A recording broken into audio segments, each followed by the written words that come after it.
We are halfway through the IPF World Championships this year, and what a world it has been so far. We've seen upsets, we've seen crazy battles, we've seen world records fall, plenty of storylines already, and we are only halfway. These are my 14 takeaways from the championships so far. Number one, these are by far the greatest women's battles we've ever seen in every single weight class that has gone. From the 47s through to the 63s, every single weight class has had either an upset, back and forth, we didn't know who was going to win until the very last pull. In fact, in every single of those women's weight classes, it did come down to the very last pull. We saw that in the 47s, 52s, 57s, and in the 63s. We saw several people pulling for the win. Yeah, absolutely insane battles on the women's side. Without a doubt, the greatest women's battles we've ever seen. Number two, Tiffany Chapon is beatable. Tiff, this was the first session and the first upset of the championships. Turbo Tiff finally took a loss, her first ever defeat in head-to-head competition in her powerlifting career. Now, a lot has been said about this attempt selection and people saying that France really screwed this up. I mean, could she have taken different attempts? Probably. Would it have mattered? I don't know. I mean, she still totaled a PB. She still hit 434.5, which is above what Jess Espinal's world record was and above what Tiff's PB was. But she only went 6 for 9 and finished up with a silver medal. Like I said, her first defeat, losing out to Heather Connor, who we'll get to in a second. But she missed her third squat, bench, and deadlift. And I mean, based on how those lifts moved, I don't think the squat was a terrible call. They took I think it was a 3.5 kilo jump for a world record attempt from her second. Her second looked pretty good. Not a terrible call. She took a world record bench on her second attempt, and then they upped it by 3 kilos from 102 to 105, which slightly questionable. Maybe a 103.5, maybe like a chip would have been better, but you know, her 102 did look pretty good. 105 just wasn't there. And she missed 172.5, which was only a 2.5 jump over her second deadlift, so not much more they could have done there. But you know, I just think Heather Connor came in super strong, and Tiff, you know, likely could have played that different tactically, but she'll definitely learn, and you know, she's still a 4-time world champ. She'll definitely come back stronger. But yeah, what a way to start with an upset. But Heather Connor is back, and the 47 GOAT debate is on. So previously, Heather Connor, having been a 2-time world champion and several other time podium finisher in the 47s, was considered the greatest until Tiff had her dominant run starting from 2021, where she went undefeated throughout that whole time and won 4 straight world titles. Now Heather Connor is back and took down Tiff and won her first world since 2019, and what a performance this was. So she totaled 435 to take the new world record and beat Tiff by half a kilo. She had a great day. She went 8 for 9, missing only her third bench, which was only a 2.5 kilo jump, so not a crazy big miss there. And she took, of course, her big final deadlift, 212.5, absolutely huge pull. Even though Team France and Tiff missed a few lifts, they probably weren't anticipating Heather to be able to pull this. And boy, did she pull it, and it was a limit lift. So if Tiff had stacked on a few more kilos in any one of her squat, bench, or deadlift events, she probably would have pushed Heather too far, because that final deadlift, when I was watching it, I thought she'd missed it initially because it stopped around at her knees and she had a bit of windmilling going on, and that is a very difficult thing to correct with a sumo deadlift without causing any technical infractions. But upon replay, I do agree it was a good lift, and Heather Connor barely pulls out the win. But what a dramatic way to start. And who's the greatest 47 of all time now? It's hard to say. I mean, Heather Connor now has 3 world titles and took down Tiff. Tiff has the 4 world titles, has been in Heather Connor several times in the past. It's a close one, but man, I can't wait for a rematch between the two of them. Number 4, you can't take hero cuts for granted. Alright, let me explain. Now, of course, this is in reference to Kasim Sand, who coming in was a heavy favorite in the 59s. Everyone, including myself, was picking him to dominate and potentially break the world record total that was held by Fedosienko for so long. Unfortunately, he came in injured and he only took, I think, four lifts. His opening squat, opening deadlift, and I think he took 2 benches for like a 470 token total. But yeah, he came in clearly injured, which was a result of the weight cut. Well, maybe not directly as a result of weight cut, although he did look very depleted.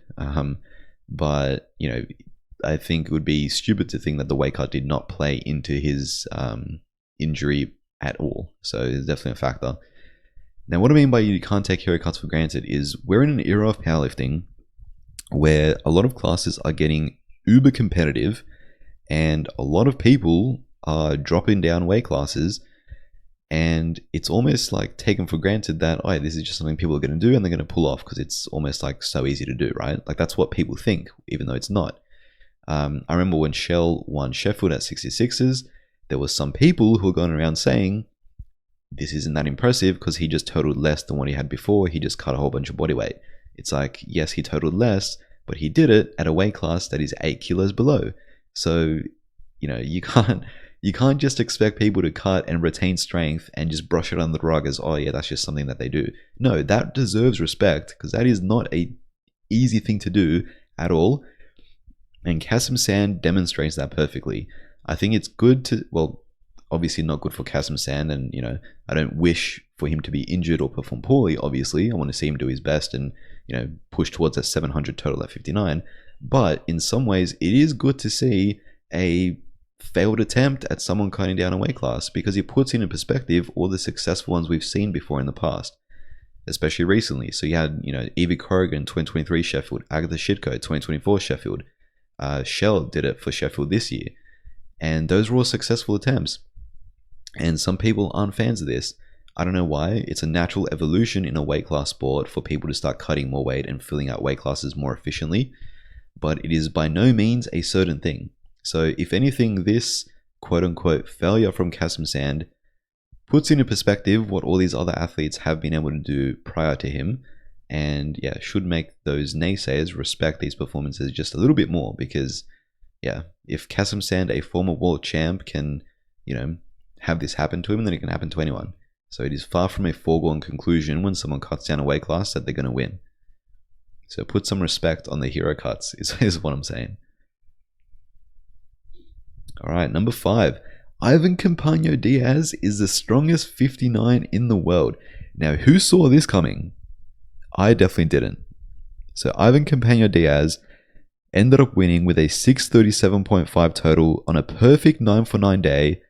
Now, to be fair, I was predicting Ivan to come second behind Asein. As soon as Asein took his opener and it was clear that he was no longer in contention for the title or for podium, I thought Ivan was going to be the front runner. He beat out Antoine Garcia by quite a few kilos, and Antoine Garcia showed up in good form as well. He was 8 for 8 heading into his final deadlift with, I think, a PB total or thereabouts, and Ivan still beat him by his second deadlift and was able to come out on his third and pull for the Sheffield qualifying total, which is absolutely insane. Now, the significance of the Sheffield qualifying total, 637.5, is Waska, of course, has had that storyline for a long time. 2023 Worlds, he won but couldn't quite hit it. Then at 2024 PA Nats, he just barely got it. Then at Worlds last year, he barely got it. And then he went to Sheffield and just by coincidence happened to hit the same number again. So Waska has had this huge storyline of finally being able to hit the Sheffield qualifier of 637.5. And he's finished on 637.5 or 638 in his last 3 competitions, including at Sheffield. And here comes Ivan, seemingly out of nowhere, adding 30 kilos to his PB total from Euros just a few months earlier, and qualifies for Sheffield. Absolutely insane. And honestly, based on that performance, I think he probably had a few more kilos. Don't get me wrong, this was a perfect day, and some of his lifts were tough, but I mean, he was only a kilo off of the deadlift world record. Well, half a kilo, so a kilo off of attempting it. Understandable why he didn't, because he wanted to prioritize Sheffield, but do I think a kilo more would have gone in his deadlift? Probably. Did he have more on the bench and squat? Potentially 2.5. I think if you put him head-to-head with V. Waska, I'm almost picking Ivan based on this performance, which is absolutely insane. No one saw this coming. Out of nowhere, he just emerges as the strongest 59. Pretty wild. Alright, on to the 52s. And New Zealand absolutely own this weight class, which, to be fair, we knew going into this. We knew it was likely going to be an Evie Corrigan, Megan Lee Smith 1 and 2 for New Zealand. What we didn't know, and what no one really thought, was how close it would be between the two of them. Because it came down to the very last pull. Evie Corrigan finished with a 480 kilo total, and Megan Lee Smith was 477.5. Both had 8 for 9 days, both only missed their third squats, and Megan Lee Smith pushed Evie to not only have to take her third deadlift, which Evie didn't even need to do, and I think her last 1 or maybe even 2 world titles, she didn't even need to come out to take her third. This time, not only did she have to come out to take her third, she had to come out to take her third to pull for the win. She needed her third deadlift because Megan Lee Smith was ahead of her before it. She literally forced Evie to pull for the win, which we haven't seen her have to do in a long, long time. And yeah, Evie Corrigan could not take it easy. 480 is only 1 kilo below her all-time world record. So absolutely wild battle in the 52s. And yeah, New Zealand have a very strong 1 and 2 in this weight class, and a stronger 2 than we thought, because yeah, Megan Lee Smith is the strongest 52 in the world, not named Evie Corrigan. And like I said, this final deadlift of 205 from Evie was required for the win. Otherwise, Megan Lee Smith would have come out on top. So we almost saw a second big upset on the women's side, and again come down to the final deadlift and a crazy battle. Number 7. Kjell's 66 career may have been short, but his legacy will live on for a long time. So Kjell Backlund totaled 742.5 to take what everyone kind of knew was going to be a comfortable win going into this.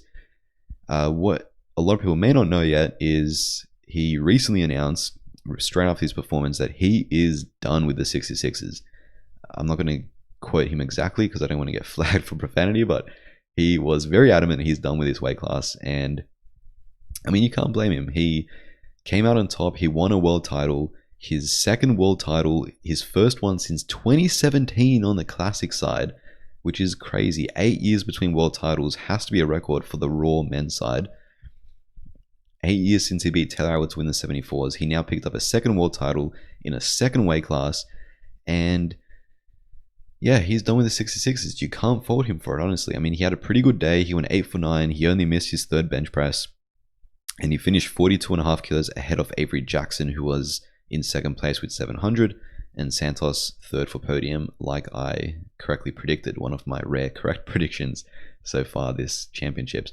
But yeah, Kjell initially said that he was going to do a few Sheffields and a few Worlds to rack up as many titles as he could at 66. But I think he realized that the cut was a bit harder than he thought to at least maintain. And I think we all kind of were sort of anticipating this after his Euros performance, where he still had to cut to make 74s and his total didn't even improve upon his Sheffield total. So that was sort of a flag that this cut was going to be a real tough one for him. And yeah, he did enough to qualify for Sheffield at 95% of his world record. And that's about all he needed to do. And of course, he got the job done and got the win. Now, what I mean by his legacy will live on for a long time, I think it's going to be a very long time before we see another 66 lifter approach Kjell numbers. 770 is absolutely huge. He didn't quite hit the 800 that he had set forth in doing, but 770 is monstrous. Every other 66 in the world is in the low 700s. I mean, you had Avery at Nationals do 725, but he at IPF he just did 700. At Worlds, Kyoto at Asians did 725, but a lot of his lifts are iffy, so you never know if he's going to drop below 700 again. Panda's been in low 700s forever. Same with Jonathan Garcia, same with a bunch of others. And yes, they're leveling up in training and stuff, but we've seen big train totals from 66s for a long time, so that's not going to fool me. We need to see it on the platform. I don't see anyone hitting, not only do I not see anyone hitting 770 for a long time, I don't even see anyone hitting 731.5 or 732.5 or somewhere thereabouts, which is 95% of Kjell's record. Yeah, I think that's about where it is, 730 something. And that would be the number required to qualify for Sheffield. I don't see any 66 doing that for a few years, or 1 or 2 years at least. So Kjell, in all likelihood, has locked out 66s from ever being able to qualify for Sheffield again, pretty much, for the next few years at least. So yeah, Kjell's 66 career may have been short, and he won Sheffield, he won Worlds, he set a crazy world record. I think his mark will be will not be forgotten for a long time in that weight class. Alright, number 8. Jade Jacob is back to form and Joy Nnamani is far from finished. So this is of course onto the 57s on the women's side. And the big question coming into this was how strong was Jade Jacob going to be after she had lost almost 60 kilos off her total at Sheffield. And she came back and the answer is pretty damn strong. She totaled 505 to finish in second and she pulled for the win, which she didn't get super close to. I think she just barely budged off the floor. But still, defending champion, went out in a shield, pulling for the final deadlift, pulling for the win.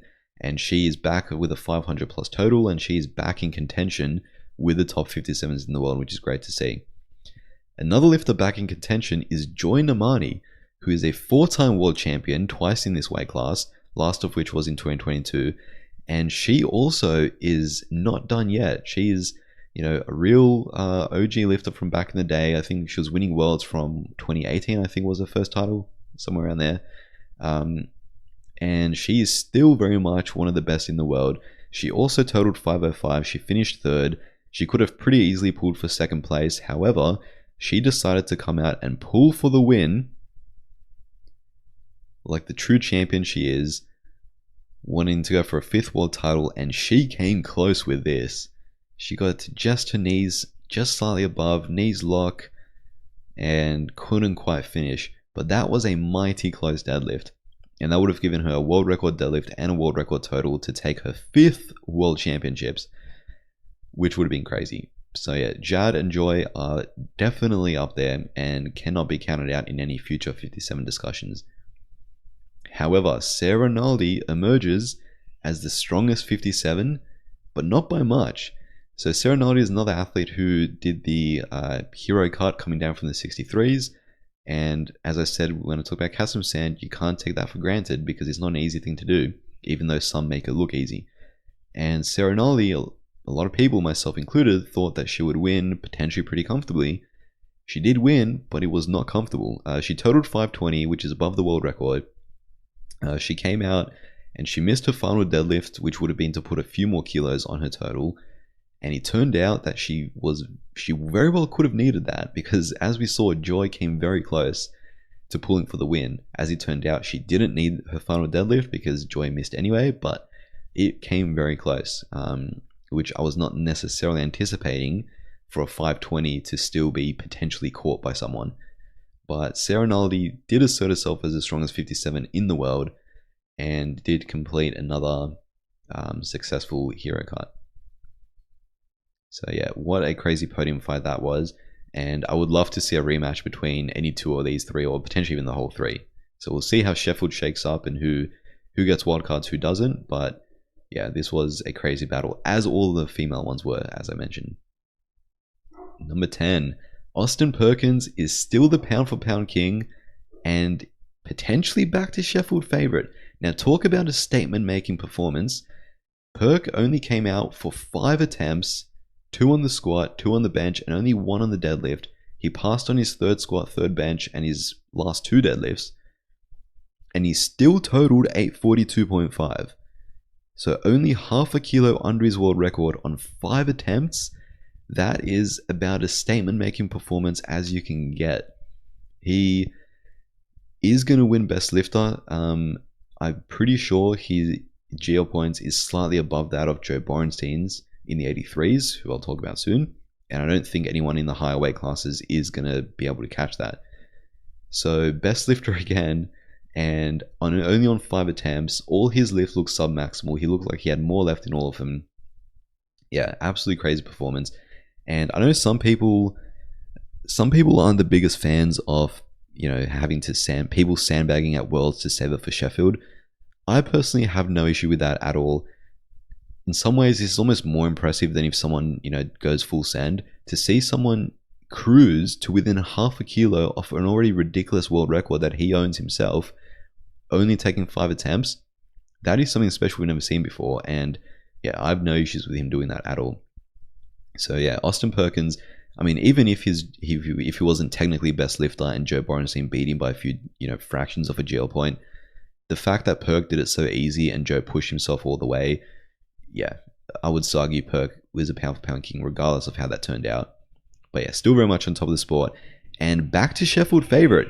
Interesting because after Sheffield, obviously he had, not his best day, which clearly, because he just almost beat it on five attempts, right?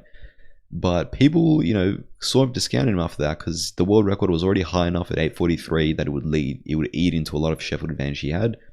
Plus, there were a lot of people putting up totals way above the world record in other weight classes. But based on what happened in the 93s and where the world record had to go there, and potentially what's going to happen in the 105s, 120s, Perk came within half a kilo that easily. He's got a lot more kilos left. After this Worlds, we could be talking about Perk as the Sheffield favourite again. You never know. Into the 63s, Alba Bostrom fulfills her junior potential and pulls off the upset. Now this was crazy. We all knew this was going to be a three-way battle between Meg Scanlon, Chiara Bernardi and Alba Bostrom. Most people had it in that order. I was picking Chiara Bernardi for the upset win. However, I did not anticipate Alba Bostrom to have as crazy of a day as she did, because she had a perfect 9 for 9 day.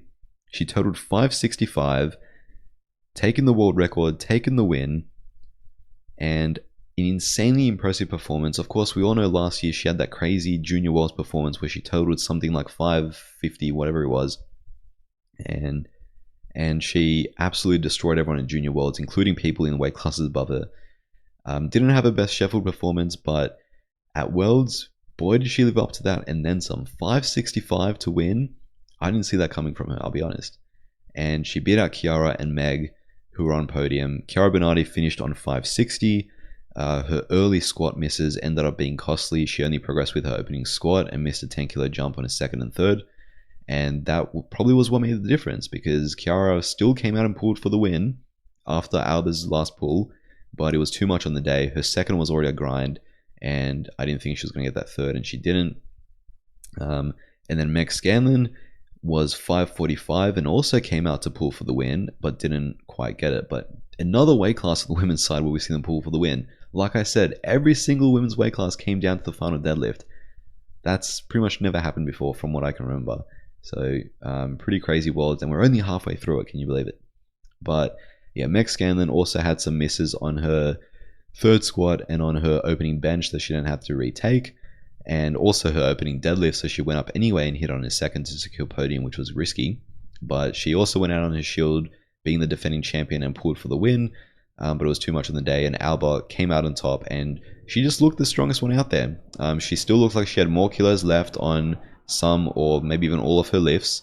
Didn't look like a limit lift on either squat, bench or deadlift, and she still ended up winning, taking the world record. So I think we all thought that Alba Bostrom's time would come based on her Junior Worlds performance last year, but I don't think many people were thinking it was going to come out Open Worlds this year against the strongest 63 lineup there's ever been in Meg Scanlon and this version of Chiara Bernardi. But she came out on top in a titanic battle. Alright, 83s. Boy, did the 83s live up to the hype. Jo Borenstein is absolutely undeniable. Jo Borenstein took out the win with an 890 kilo total. Crazy lifts, going 9 for 9. Gets it done. That was a 317, 302.5 squat. Not quite 700 pounds.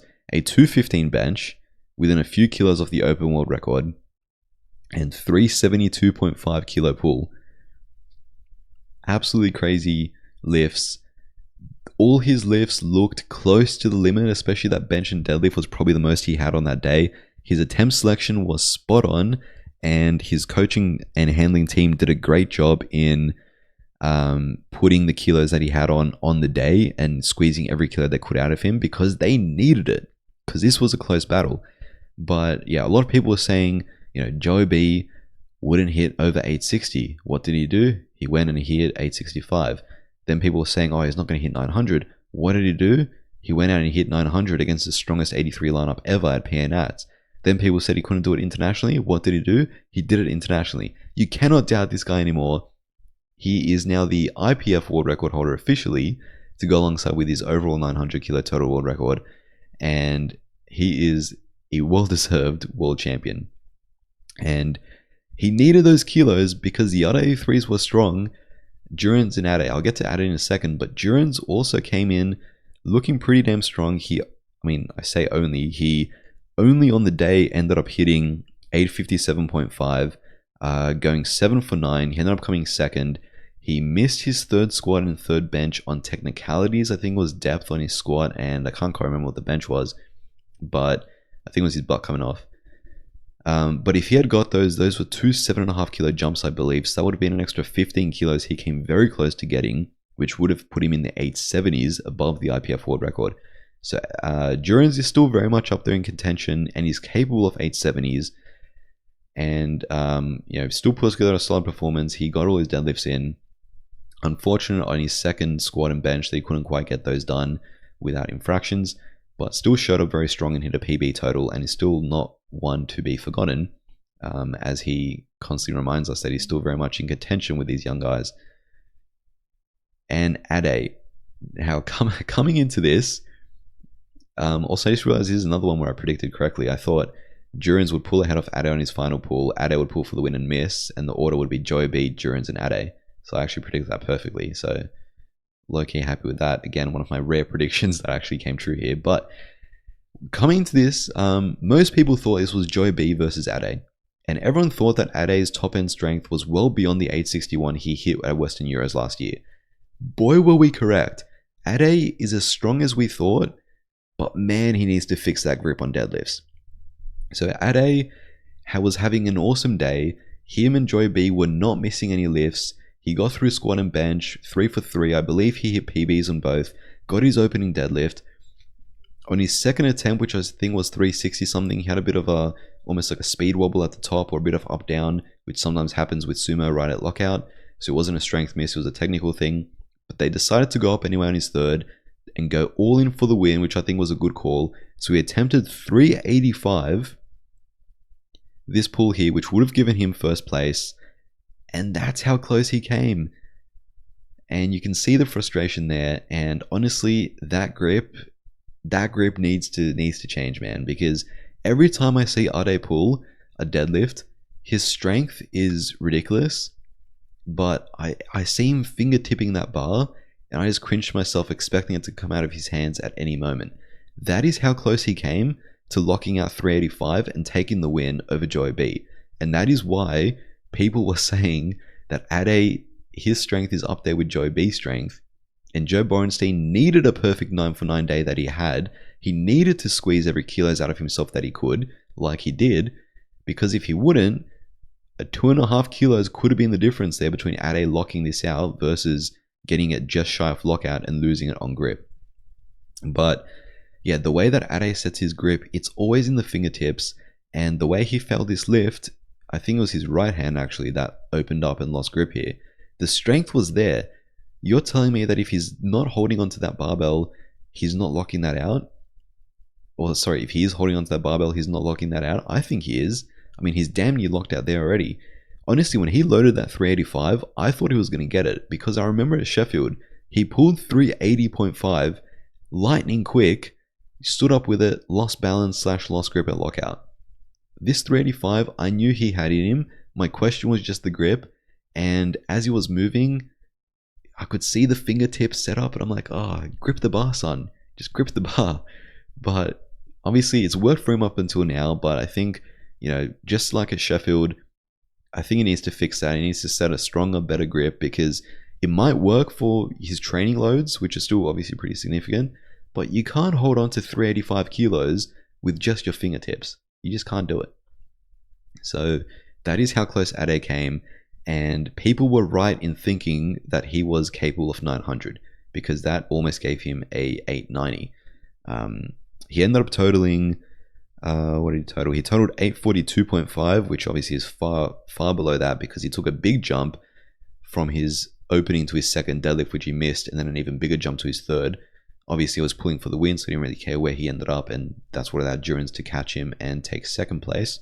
But like I said, before deadlifts, he was having a great day. He went 7 for 9, only missing his final 2 deadlifts. Squat and bench were amazing, and he made this an amazing battle to watch between him and Joe B, because we knew it was going to come down to deadlifts, and we knew Ade would pull for the win. And I said coming into this, I think Ade is a stronger puller than Joe Borenstein, and I was right. Even though he didn't get the lift, I think his top end is more than Joey B's, definitely on the day, because Joey B's last lift of 372.5 was damn near a limit lift. Difference is, he can actually hold onto that bar. And my final takeaway so far, Enahoro Asein isn't a 400 kilo puller yet, but he needs to be. So Enahoro, of course, we all knew that he was going to try and stack as many kilos on his subtotal as he could, which he did. He came away with PB squat and PB bench, although he did miss his second squat and had to retake on his third, but he still PB'd those lifts, and he got his opening deadlift of, I think it was 372.5, which is a mental opener, only 7.5 kilos below his world record, but he stood up with it well, and he loaded 400 for his second, or 400.5, and he got it to just around his knees or below his knees and missed it. And then for his third, he didn't pull for the win this time. His first international competition that he hasn't pulled for the win for since 2021 Worlds. There's a fun fact for you. I actually did a video on Enna's history of pulling for the win, so I'll leave that link. You can check that out if you want. But he didn't pull for the win. He was pulling for second place. Well, I think he was pulling for podium, but he upped it from 400.5 to 402.5 on his last to just take second place instead of third, because he thought, why not? And this was his 402.5 attempt on his final pull, which he gets off the floor and just below the knee. So his second attempt was probably closer to this, and 400 is not quite there for him yet. He's attempted 400 plus multiple times now in the IPF, and he didn't get particularly close. I mean, he got it to his knees on his second, slightly better than that last 402.5 attempt there, but Enna, I mean, if he wants to continue making podiums / being a threat, he needs to be a 400 kilo deadlifter. I mean, like I said, this would have given him his second place with an 860 or 857 total. The way he finished, he was 827.5, which was still a PB total for him by quite a bit. On a 6'9" day, finished in 4th place, just off podium. Like I said, he only missed that second squat, which he then came back and hit on his third, and then of course his second and his third deadlift. But if he wants to continue to be a threat against this version of Joe Borenstein and Ade, and even Durance, he needs to be pulling into the 400s, because his squat and his bench are, that far behind that he needs to make up those kilos. And especially when you have Joey B and Ade, who also have 800 plus pound deadlifts and world record deadlift potential, he can't afford to be 60 kilos behind on subtotal anymore, coming up against guys who deadlift not that much less than him. I still think Enna is the strongest deadlifter out there. I just think he's not quite at 400 yet. I think 390 would have been there, maybe even something in the 390s. 400 not quite yet, but yeah, if he wants more podiums, he needs to get that in the 400s. But there you have it. Those are my 14 takeaways from IPF Worlds so far. I still have my predictions videos up, so you can see those and see how those compare if you want. I'll leave those links as well. But what a crazy championships this has been, and I cannot wait to see the second half of it.